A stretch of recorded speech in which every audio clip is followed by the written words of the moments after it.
Boa noite a todos aí que estão nos vendo neste momento. Vamos orar, vamos começar orando, né?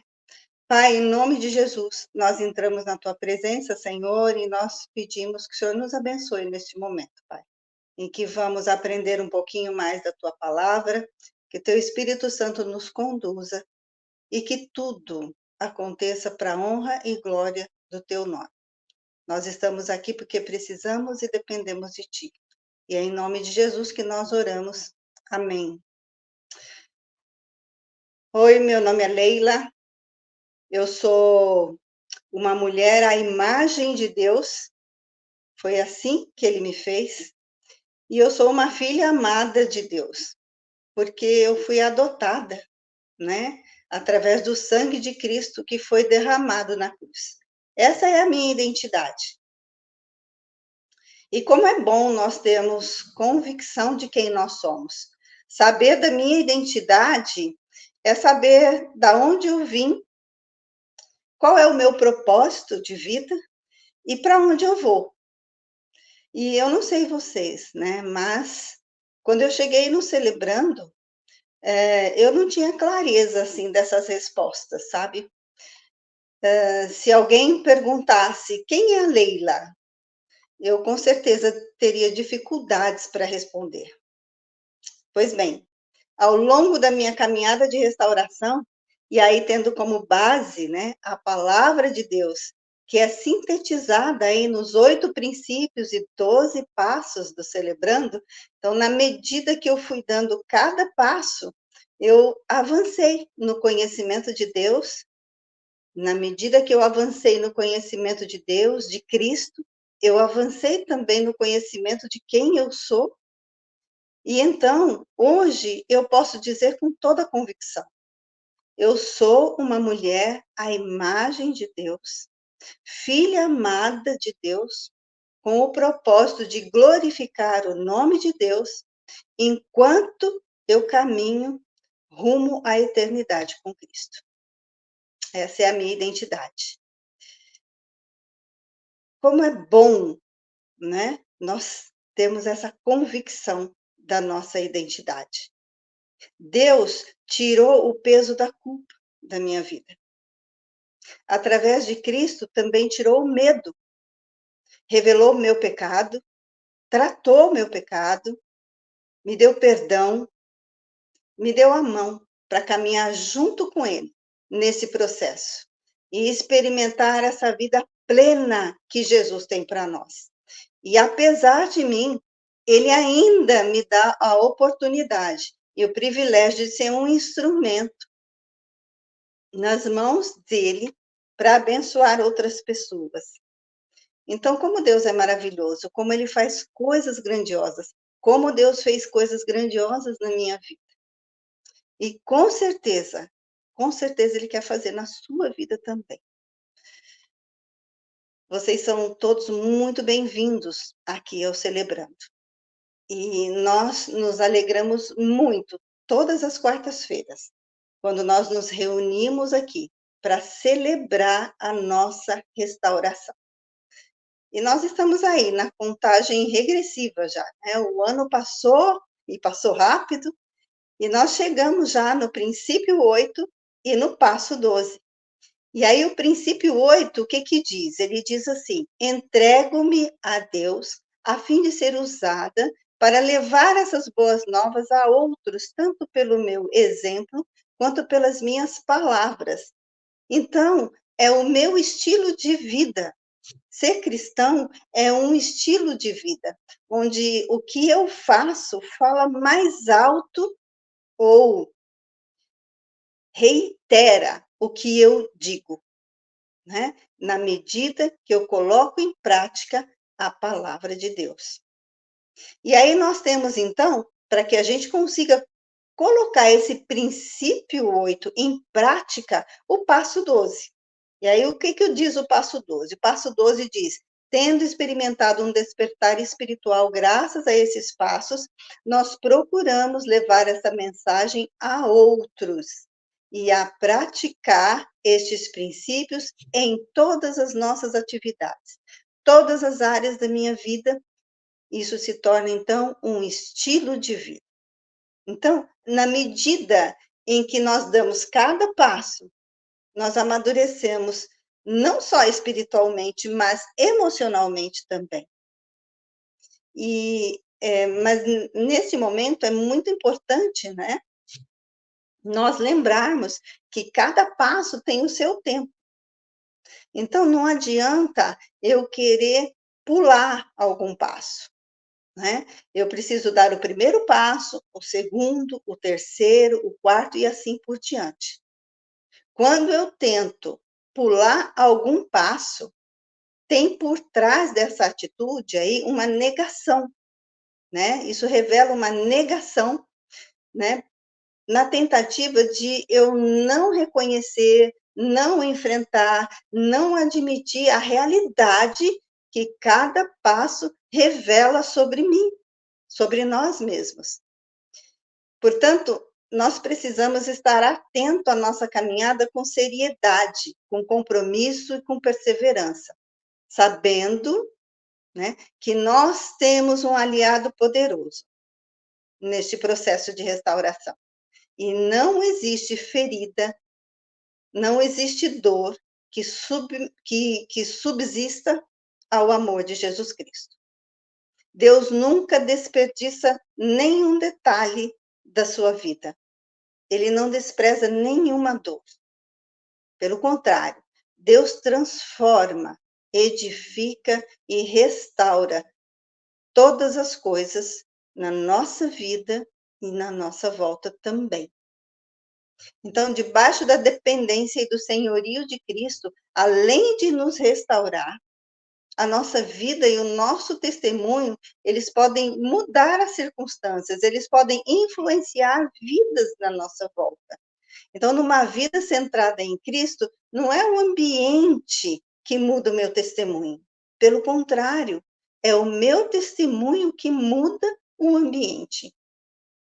Nós não podemos mudar as outras pessoas, isso é uma verdade. Não podemos mudar as outras pessoas. Mas nós podemos, sim, nos submeter a Deus e permitir que Ele nos mude. E com a mudança que Jesus fizer em nós, nós podemos influenciar outras pessoas. Isso sim é possível. Então, nessa altura da nossa caminhada, principalmente para aqueles que estão nos celebrando já há algum tempo, pelo menos há uns 6 meses, com certeza, cada um de vocês tem vivido, tem experimentado muitas coisas na sua jornada de restauração. Eu acho que se nós abríssemos aqui para testemunhos, com certeza teríamos muitos. Lá em Gálatas, capítulo 6, versículo 1, diz assim: Irmãos, se alguém for surpreendido em algum pecado, vocês, que são espirituais, deverão restaurá-lo com mansidão. Cuide-se, porém, cuide-se, porém, cada um, para que também não seja tentado. E olha o que diz também lá em Deuteronômio, capítulo 11, versículo 7. Vocês mesmos viram com os próprios olhos todas essas coisas grandiosas que o Senhor fez. Então, ao longo aí da nossa jornada, ao longo da sua caminhada de restauração, você mesmo tem visto com seus próprios olhos aquilo que o Senhor tem feito na sua vida. Deus quer nos libertar. Deus quer usar a nossa vida, Deus quer usar a nossa história. Ela pode até não ser uma história que a gente gostaria que fosse, mas ela é a nossa história. E Deus quer usar isso tudo para abençoar outras pessoas. Nós precisamos ter cuidado para não nos tornarmos entusiastas em restauração das quartas-feiras à noite. Sabe a gente cair no risco, quando a gente cai no risco de vem quarta-feira, entende intelectualmente, aprende, mas saiu daqui para fora, não vive o passo. Precisamos ter cuidado para não cair nessa cilada. Satanás, ele quer nos manter acorrentado em nossas áreas de luta. Você sabia disso? Ele quer te manter acorrentado em sua área de luta. Onde os sentimentos são familiares, mesmo sendo sentimentos ruins, eles são familiares, estamos acostumados, são até confortáveis, estamos acomodados e muitas vezes temos medo de mudar, medo do novo. Satanás se aproveita dessa brecha e nos mantém acorrentado por anos, até que tomemos a decisão de mudar e verdadeiramente entregar nossa vida ao senhorio de Cristo, nos submetendo a Ele, onde realmente nós temos restauração, aos pés de Cristo. Lá em 1 João, capítulo 3, versículo 18, diz assim: Filhinhos, não amemos de palavra nem de boca, mas em ação e em verdade. Nós fomos criados à imagem e semelhança de Deus, todos nós, para refletir a glória de Deus. Esse é o propósito dele na minha e na sua vida. Agora, como é que a gente faz isso? Servindo as outras pessoas. Este é o desafio que o passo 12 traz para mim e para você.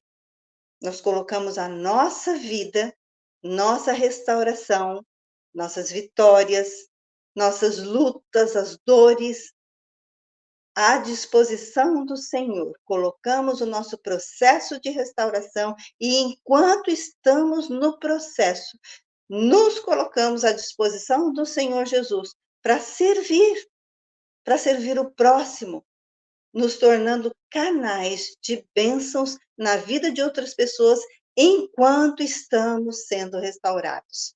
Porque de verdade, nunca estaremos prontos, nunca estaremos perfeitamente prontos. Porque o dia que a gente estiver perfeitamente pronto, eu costumo brincar no meu grupo de passos. Eu vou estar dando bom dia para Jesus. Enquanto vivermos, estamos em restauração. Lá em João, capítulo 13, do versículo 4 a 5, e depois do versículo 12 a 15, diz assim: Assim, levantou-se da mesa, esse é Jesus, tá? Jesus levantou-se da mesa, tirou sua capa e colocou uma toalha em volta da cintura. Depois disso, ele derramou água numa bacia e começou a lavar os pés dos discípulos, enxugando-os com a toalha que estava na sua cintura. Quando ele terminou de lavar os pés dos discípulos, Jesus tornou a vestir a sua capa e voltou ao seu lugar. Então ele perguntou: Vocês entenderam o que eu lhes fiz? Aí Jesus disse: Vocês me chamam mestre e senhor, e com razão, pois eu sou mesmo.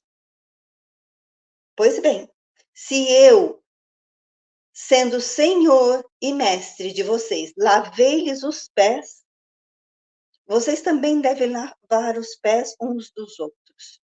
Eu lhes dei o exemplo para que vocês façam como eu lhes fiz.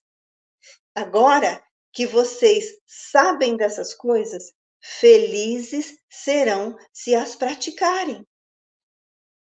Então, Deus quer que você persevere e se movimente em meio ao seu processo de restauração. Os propósitos de Deus, presta atenção nisso, os propósitos que Deus tem para a sua vida e para a minha vida, eles não são anulados por causa do nosso pecado, por causa das nossas lutas, das nossas dores, por causa do nosso processo de restauração. Deus nos usa durante o processo de restauração. Então, dê uma resposta a Deus e não uma desculpa. Dê uma resposta para Deus, não uma desculpa. Faça a sua parte. Lá em Lucas, capítulo 8, versículo 16, diz assim: E ninguém, acendendo uma candeia, a cobre com algum vaso, ou a põe debaixo da cama, mas põe-a no velador, para que os que entram vejam a luz. Eu, quando era criança, eu morei num barraco que não tinha energia. Eu acho que talvez muitos aqui também tenham passado por essa experiência. E eu me lembro que quando escurecia, a minha mãe acendia a lamparina e botava em algum lugar alto para poder iluminar tudo, né. Então minha mãe não acendia a lamparina e botava embaixo da mesa, para ficar escondida e a luz dela escondida ou ofuscada. É isso que Jesus está querendo dizer. Jesus, quando me resgatou, quando resgatou você, ele trouxe a luz dele para ser refletida através de nós. E ele não fez isso para que nós nos escondamos debaixo do nosso processo. Ele fez isso para que a gente se posicione, para que a gente sirva e reflita essa luz na vida de outras pessoas. Deus não nos ensina a viver por viver. Ele tem propósito para a minha vida, ele tem propósito para a sua vida. E ele quer que você reflita a glória de Deus e mostre Jesus para as outras pessoas, principalmente com humildade, compaixão e sem julgamentos, assim como ele ensinou a gente a fazer. Então, dizer sim para Deus, usar você, usar a sua vida, usar a sua história para abençoar outras pessoas, é uma das decisões primordiais e mais importantes para o seu processo de restauração. Servir é uma das práticas cristãs que fazem parte da nossa caminhada cristã enquanto estamos sendo restaurados. Vamos ler novamente lá o princípio 8, né? Princípio 8, só para a gente lembrar. Entrego-me a Deus a fim de ser usado para levar essas boas novas a outros, tanto pelo meu exemplo quanto pelas minhas palavras. Ok.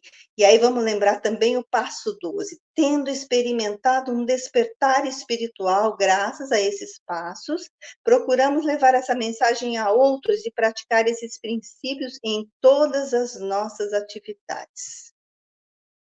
Vamos ver o que a Bíblia diz, lá em Mateus 10:8, mais um versículo, trazendo aí muito ensinamento para nós hoje. Curai os enfermos, limpai os leprosos, ressuscitai os mortos, expulsai os demônios, de graça recebestes, de graça dai. Precisamos dar uma resposta a Deus e ao nosso processo de restauração, não uma desculpa. Enquanto estivermos dando desculpa, enquanto você estiver dando desculpa, isso eu falo para mim também, nós estamos patinando em nosso processo de restauração. Estamos paralisados. Precisamos dar uma resposta a Deus e não uma desculpa. Então, entregue-se a Deus. Seja um exemplo. Seja um servo. Use tudo que o Senhor te ensinou, tudo que o Senhor tem feito, tudo que você tem experimentado na intimidade, na sua comunhão com Jesus, tudo que você tem aprendido com a palavra de Deus, principalmente nas oportunidades que forem surgindo, que Deus for colocando aí na sua vida. Faça conexões profundas, fortaleça a sua rede de apoio. Persevere na sua restauração, persevere em Deus. Faça a sua parte. Se disponha nas mãos do Senhor. No corpo de Cristo, nós temos muitas oportunidades de servir. É muito rico e é um privilégio servir ao Senhor. Por exemplo, você tem oportunidade de servir no ministério local, na sua igreja local. A igreja tem a área de intercessão, a área de infantil, de adolescentes, de jovens, tem a área com casais, tem a área de evangelismo, tem a área de missões, tem muitas oportunidades para servir na sua igreja local, com certeza.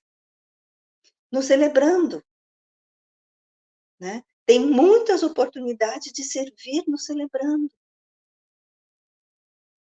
Então, você pode ser um padrinho, uma madrinha, você pode ser um prestador, de contas, você pode ajudar na recepção, você pode ajudar na organização, pode facilitar um grupo, enfim, tem muitas oportunidades de serviço no Celebrando.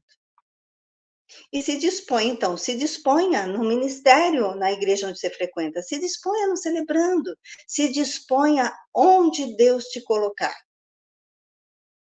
como na vida de pessoas próximas a você. Deus está no controle absoluto de todas as coisas. E Ele não coloca as pessoas ao nosso redor por acaso. Então, esteja atento e aproveite, agarre as oportunidades que Deus te der para servir e ser um cristão atuante no reino de Deus. Você vai ver o quanto isso vai trazer de crescimento, de restauração na sua vida.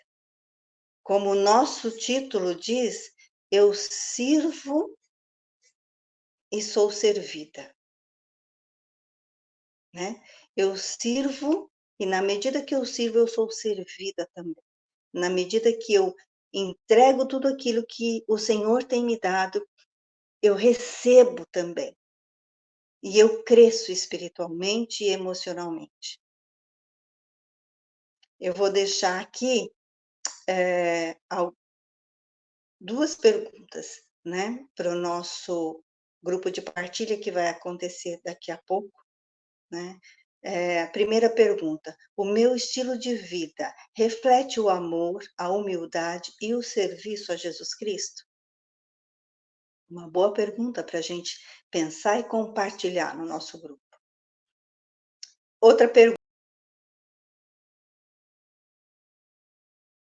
precisamos ser confrontados nessa área, né?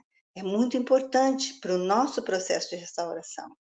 Então, que o Senhor nos abençoe, sabe? E nos capacite a viver esse passo que é tão importante e é imprescindível na nossa jornada de restauração. Vamos orar. Pai querido, em nome de Jesus, ainda na tua presença, Senhor, muito obrigada pela tua palavra, pelo teu ensino, obrigada pela presença do teu Espírito Santo, obrigada, Senhor, porque o Senhor tem nos conduzido, obrigada porque o Senhor está no controle de todas as coisas, obrigada pelo seu poder, obrigada pela tua graça, tua misericórdia, o teu cuidado maravilhoso com cada um de nós. Se chegamos até aqui, é porque o Senhor tem estado conosco, Senhor. Tem misericórdia de nós. Nos ajude a te servir com alegria e singeleza de coração.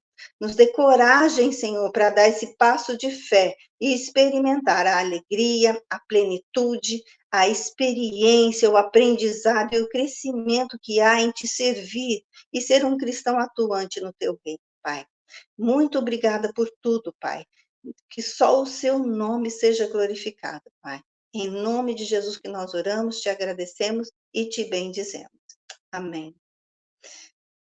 Muito obrigada pela tua presença, por vocês estarem aqui conosco mais uma vez. Eu quero só deixar aqui uma orientação para todos vocês que estão nos assistindo e para aqueles que estão com a gente também pela primeira vez, tá?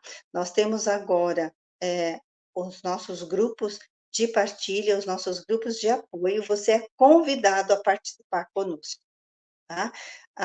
O link para participar desse grupo está na descrição do vídeo, aí embaixo, onde está lá escrito Linktree, ali você vai encontrar o link do grupo de apoio, ok? Então, todos estão convidados. Obrigada, boa noite, que Deus abençoe a cada um de vocês.